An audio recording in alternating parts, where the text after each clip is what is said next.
रेवड़ियाँ ते मूँगफलियाँ लैंदा आई, सर्दियाँ दा मौसम आ गया ई। सर्दियाँ दा मौसम आ गया ई ते नाले साग ते मछली तल तल खावांगे। साग ते मछली तल तल खावांगे। ओ यारा धुप्प विच बैहन दा मौसम आ गया ई। यारा धुप्प विच बैहन दा मौसम आ गया ई।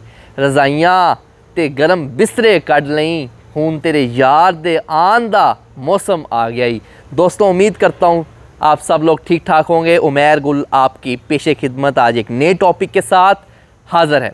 दोस्तों, आज हम एक बड़े इम्पॉर्टेंट मौजू पे बात करेंगे और वो बात है कि हम जब किसी को डांटते हैं या किसी को हम बुरा भला कहते हैं या हम उसको पनिश करते हैं तो हम इस बात को भूल जाते हैं अगले बंदे को। मैं अगले बंदे की साइड की बात कर रहा हूँ जो ये सब बातें सुन रहा होता है कि जिसको डांट पिट रही होती है या उसके साथ कोई भी आप सलूक कर रहे होते हैं, कि हम लोग ये नहीं सोचते कि हम अगर उसकी जगह पे मौजूद होते और अगर हम उसकी जगह पे कोई कारोबार कर रहे होते या हम एम्प्लॉय होते या हम बॉस होते, हम किसी भी स्टेज पे होते, हम ये नहीं सोचते कि अगर हमारे साथ ये काम होता तो हम अपना एटीट्यूड इसके साथ अपना रवैया कैसा रखते। हम अपने रवैये को भूल जाते हैं। हम बस ये सोचते हैं कि इस बंदे ने मेरे साथ तो बड़ी ज़्यादती की, ये तो मेरे साथ सख्त अल्फाज इस्तेमाल कर गया। मैं आपको एक बड़ी अच्छी सी मिसाल देता हूँ। हम जब बच्चे होते हैं हमें नहीं पता होता कि हमारे माँ बाप जो हैं वो हमें डांट रहे हैं, बुरा भला कह रहे हैं, तो हम कल को हम भी जब बड़े होते हैं तो हम अपने बच्चों को डांट रहे होते हैं। मतलब ये कि उस टाइम हम नहीं समझ रहे होते कि हमारे माँ बाप हमें क्यों डांट रहे हैं। हम समझते हैं यार प्यो ने ज़्यादा ही डांट छड़े तो हूँ असी जरा ना ये तो गल सही नहीं हो गई।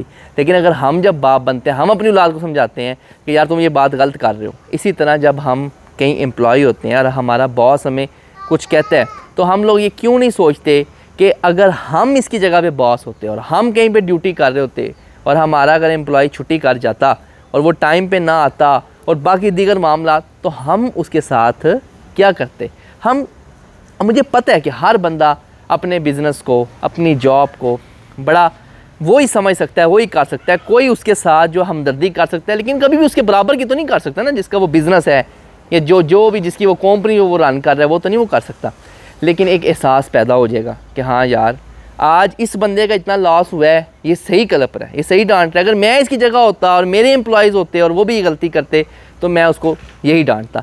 सेम चीज़ अगर हम अपने मैरिटल जो स्टेटसेस हैं उनके अंदर आ जाएं कि जब शोहर एक बात कर रहा है तो बीवी उसको बहुत गुस्सा कर रही है कि इसने मुझे ऐसा कह क्यों दिया, इसने मुझे इस बात पे भी मुलामत की, इस पे भी मुलामत की। वो ये भूल जाती है कि जब इससे गलती होती थी शोहर से तब मैं नहीं छोड़ती थी, तब मैं उसको मुलामत करती रहती थी।